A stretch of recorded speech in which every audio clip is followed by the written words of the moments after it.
rejoindre en studio. Studio à commercial cube.radio. Appelez ou textez. 187 Cube Radio. 1877 827 2346. Émotionnel ou rationnel. En accord ou à l'opposé. Les rencontres de l'heure. Là, je t'avoue que c'est une bonne Philippe Lorange qui me rejoint en studio tout de suite. C'est un dossier que j'arrête pas de voir passer. J'ai vu les images partout. J'ai vu des nouvelles images publiées ce matin encore d'affiches tout autour d'hôtels de ville. Hôtels de ville rénovés à grands frais des contribuables avec des explosions de coûts et des dépassements de délai d'ailleurs. Où on voit, non seulement à l'intérieur l'espèce de fresque, je sais pas comment on peut appeler ça, là, une espèce de visuel où on voit l'identité des Montréalais et Montréalaises. 2 hommes, une femme voilée.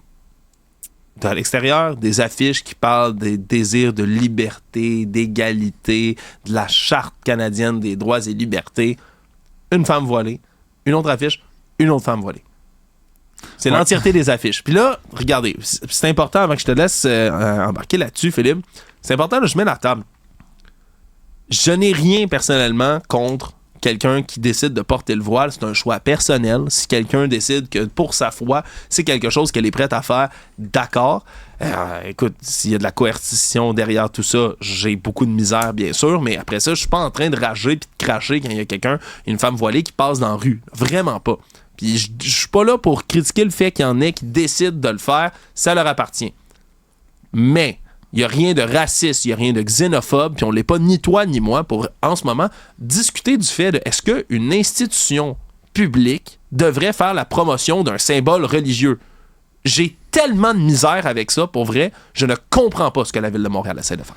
Eh bien, je suis parfaitement d'accord avec toi et c'est pour ça que je voulais en parler aujourd'hui parce que non seulement ça a fait réagir sur les réseaux sociaux, mais il y a également des gens qui viennent de pays musulmans qui disent « Regardez, dans notre pays, ça a commencé comme ça, les problèmes. » Qu'est-ce qu'on veut dire par là? C'est que, comme tu dis, justement, il n'y a pas de problème au fait qu'il y ait des femmes voilées en société. Puis c'est comme tu dis, il faut respecter ces personnes-là.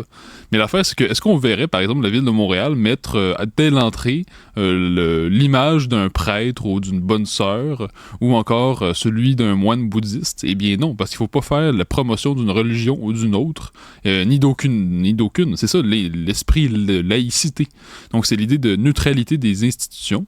Donc, évidemment, ce genre de fresque-là va pas nécessairement entrer en contradiction avec la loi 21 comme telle, mais ça entre très clairement en contradiction avec l'esprit de la loi 21 qui veut que les institutions, l'État, soient laïques le plus possible. Et donc, ce genre d'image-là, donc dès l'entrée dans l'hôtel de ville, tout rénové, comme tu dis, eh bien, on voit justement cette femme voilée, représentée comme l'une des grandes Montréalaises. Mais l'affaire, c'est que c'est comme si c'était un désir d'inclusion, une bonne volonté qui va, à mon sens, qui va trop loin. Parce que c'est évidemment, je comprends que la Ville de Montréal veut donner le sentiment qu'elle est inclusive, ouverte d'esprit, mais l'affaire, c'est que le voile islamique suscite beaucoup de débats, évidemment. Comme on sait, le voile islamique n'est jamais évoqué dans le Coran. C'est pas nécessairement une obligation religieuse. Ça dépend de l'interprétation qu'on fait de la religion. Il y a beaucoup de femmes musulmanes qui ne portent pas le fameux voile. Oui. Et d'ailleurs, c'est ça qui est rapporté par plusieurs associations, plusieurs militants pour les droits des femmes. C'est que souvent en Occident, quand on représente une femme voilée, en fait presque systématiquement, quand on représente une femme voilée, que ce soit dans des manuels, des publicités, des promotions du gouvernement, la femme est nécessairement voilée. Mais une femme, comme je dis, une femme musulmane n'est pas nécessairement voilée. Voilà. Donc, à mon sens, c'est une interprétation de la religion qui est constamment rappelée, et qui me semble être la version comme plus rigoriste. Et comme tu dis, justement, il n'est pas juste dans l'hôtel de ville comme tel, mais devant l'hôtel de ville, on voit également 2 pancartes d'information. Et sur ces 2 pancartes, il y a, encore une fois, une femme voilée. Donc, à mon sens, je pense que ça n'a pas sa place comme tel, parce que là, on fait la promotion d'une religion plutôt que d'une autre. Et donc, il faut être conscient que l'État devrait rester neutre. Donc, je comprends pas à quoi joue la Ville de Montréal, parce qu'à chaque fois que ce genre de choses-là arrive dans un État, une institution, il y a évidemment un scandale sur les réseaux sociaux parce que les militants laïcs se disent ça va trop loin, ça marche pas, et pourtant, les villes et les entreprises continuent quand même. Donc, j'ai la difficulté à comprendre pourquoi ils font ça pareil. Puis, tu l'as dit, c'est pas toutes les musulmanes qui décident de porter le voile, puis je vais aller plus loin que ça. C'est pas toutes les femmes arabes qui veulent ou aiment même l'idée, le concept du voile islamique. Puis là, ce qu'on essaie de représenter, en tout cas, j'ose croire qu'on n'essaie pas de représenter quelqu'un de musulman. on essaie de représenter quelqu'un d'origine arabe. Ça, j'ai pas de problème avec ça parce qu'on a une énorme communauté arabe à Montréal. Elle est la bienvenue. Il y en a beaucoup là-dedans qui parlent même français dès leur arrivée, qui vont continuer à assurer la pérennité du français. J'ai des amis qui sont des immigrants de première, de deuxième génération, qui sont d'origine arabe. On parle Algérie, Maroc, Liban, Égypte, qui sont tellement bien intégrés dans notre société, qui sont des Québécois et des Québécoises à part entière. Leur origine importe peu. Après ça, si on décide de célébrer cette origine-là, je n'ai pas de problème. Tu sais, mettez une image, mettez une femme qui a la peau basanée, qui a l'air de provenir du Moyen-Orient. J'ai pas de problème avec ça. Ça, c'est l'inclusion. Pourquoi on essaie de représenter quelqu'un d'une religion? C'est là le problème. Parce que le voile, c'est pas un élément culturel, c'est un élément religieux. Puis je suis tanné qu'on fasse cet amalgame-là en disant « Non, mais vous savez, ça peut être cosmétique, c'est très beau. » Non. Puis c'est pas moi qui le dis. C'est des gens qui sont de ces origines-là qui le disent. C'est un symbole religieux. Puis j'ai une amie en particulier d'origine arabe. Elle n'est pas musulmane. Puis pour elle, qu'on se représente toujours la femme arabe avec un voile, c'est un scandale. Ça l'insulte, puis je la comprends s'il vous plaît. Mais moi aussi, je la comprends absolument. Puis justement, comme tu dis, il faut pas faire les naïfs. Hein. Le voile islamique, c'est pas juste un élément culturel, comme tu dis, c'est pas juste un bout de tissu, comme certains le disent. Ça a vraiment une signification particulière qui signifie, on peut dire objectivement, que la femme doit être asservie et donc doit être simplement le second par rapport à l'homme.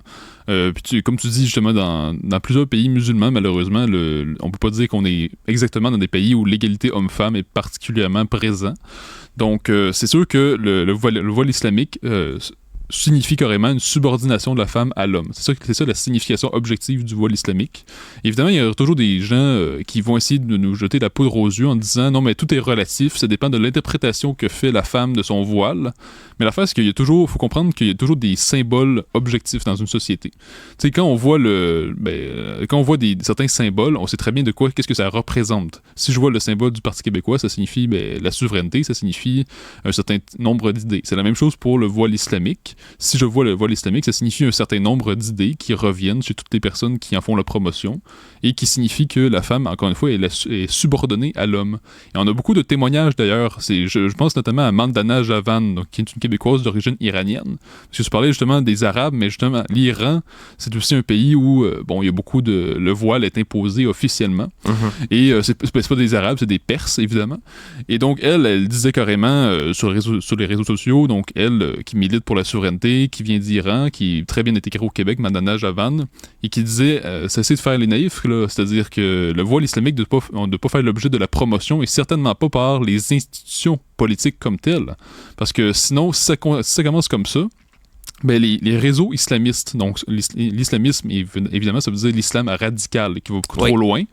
Donc les réseaux islamistes comme les frères musulmans et autres, les salafistes notamment, eux, leur but, c'est d'imposer le plus possible l'image de la femme voilée un peu partout dans l'espace public en Occident. C'est vraiment une stratégie de communication qu'ils ont. Et qui fonctionne. Absolument. Et qui fonctionne. Oui. Il y a des marques, je veux dire, Adidas fait des voiles sportifs, puis je veux dire, ça s'impose partout en Occident, puis de contester ça, on lui a donné l'étiquette de raciste. Ouais. Puis ça m'énerve. C'est comme quand il y a des gens de la communauté juive qui hurlent parce que critiquer l'État d'Israël, c'est de l'antisémitisme. Non!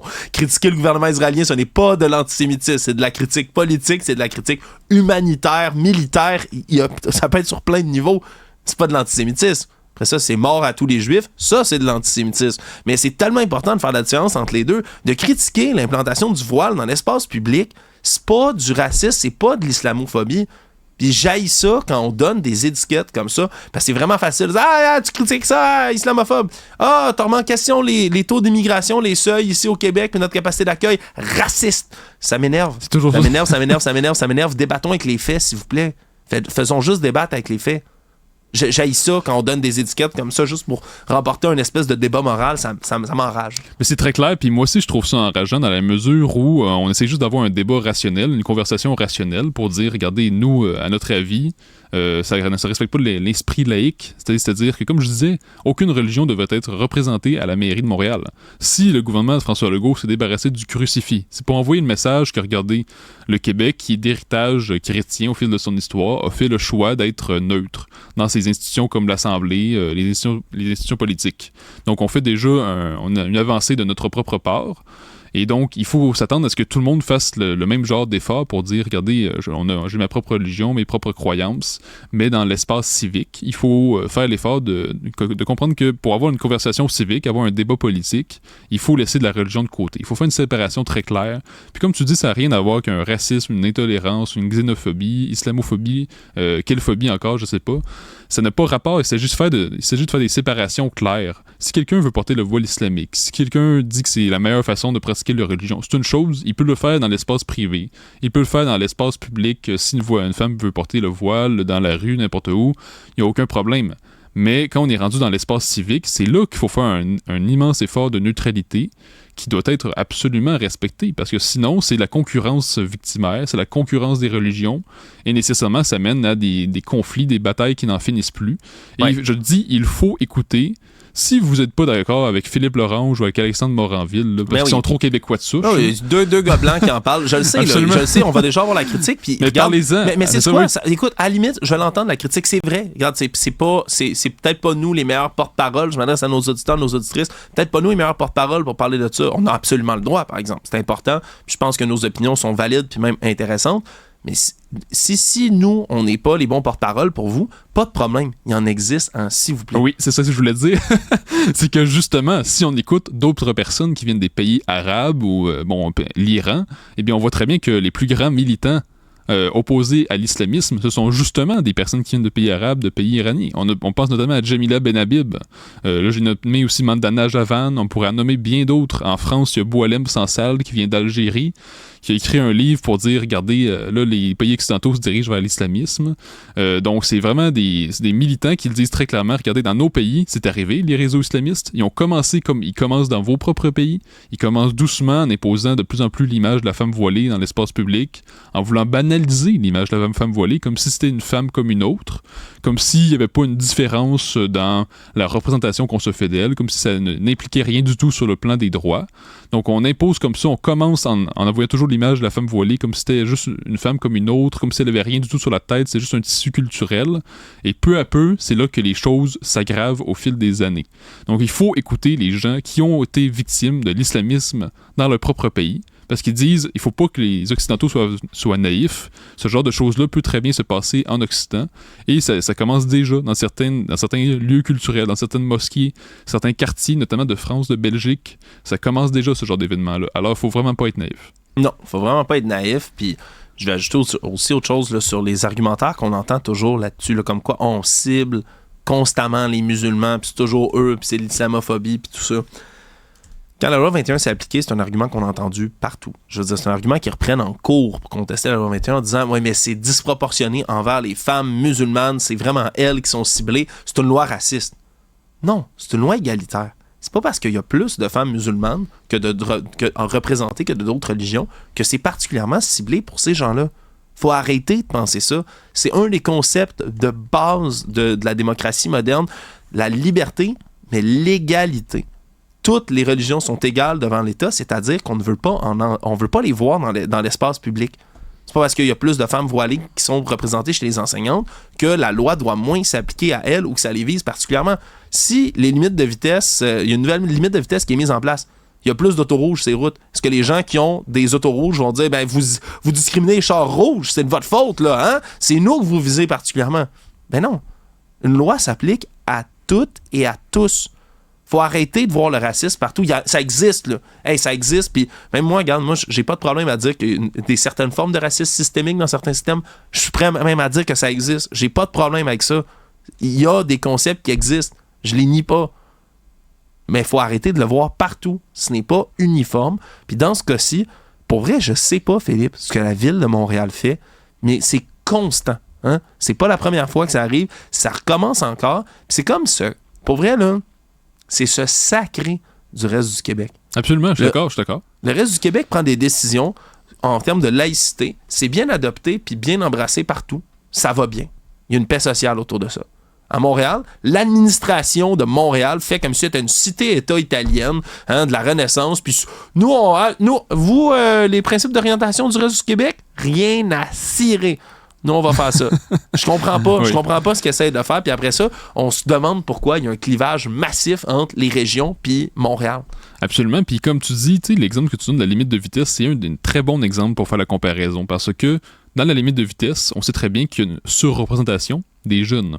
Donc, c'est plus souvent les jeunes qui veulent dépasser la vitesse et faire des courses, qui veulent toujours compétitionner, alors que les plus vieux sont plus sages. Donc, est-ce qu'on dit par là que la limite de vitesse discrimine les jeunes? Eh bien non, c'est simplement que ça adonne qu'il y a une population, il y a une catégorie de la population qui ne respecte pas cette loi-là. C'est tout simplement ça. Et ça arrive pour n'importe quelle loi. Pour n'importe quelle loi, c'est clair qu'il va y avoir un groupe de population qui va être plus à risque de ne pas respecter cette loi-là. C'est pas parce qu'on le vise particulièrement, c'est que, comme tu dis, la même loi s'applique pour tous. Et ben naturellement, parce que toute société a une certaine diversité, il y a toujours une catégorie de la population qui est plus à même de pas respecter une certaine loi ou une autre. Donc, comme tu dis, c'est justement la justice s'applique pour tous. Donc, il me semble que, justement, encore une fois, on ne vise pas l'islam en particulier, c'est vraiment la neutralité de l'État pour tous. Et justement, la ville de Montréal, là, on se dit, le but, on dirait que c'est, comme tu dis, c'est de faire une cité-État qui est complètement autonome du Québec. Mais en même temps, ils veulent quand même le financement. Ils veulent quand même le financement pour des grands projets, pour construire des logements abordables, pour toutes sortes de problèmes qui arrivent dans la ville de Montréal. Mais quand on veut faire son original, quand on veut se démarquer du Québec, mais là, on se gêne surtout pas pour constamment défier justement les lois sur la laïcité ou encore sur le français ou encore sur la simple appartenance au Québec. Donc, je comprends pas Valérie Plante d'être toujours dans une logique presque de sécession vis-à-vis du Québec, mais quand même quémander de l'argent. À un moment donné, il faut choisir entre le beurre et l'argent du beurre. Moi, j'ai mal à ma ville quand je vois des affaires comme ça. Il va vraiment falloir qu'il y ait des réponses, pour vrai, de la part de l'hôtel de ville. Ça aurait été un moine bouddhiste, ça aurait été un prêtre qui brandit une croix, j'aurais pogné les nerfs tout autant que je pogne les nerfs ce matin. Prenez-le pour dit, là, j'ai un problème avec toutes les religions organisées dans la vie en général, particulièrement dans l'espace public. Je respecte le droit des gens de pratiquer, je respecte la spiritualité surtout des gens, ça ne me dérange pas.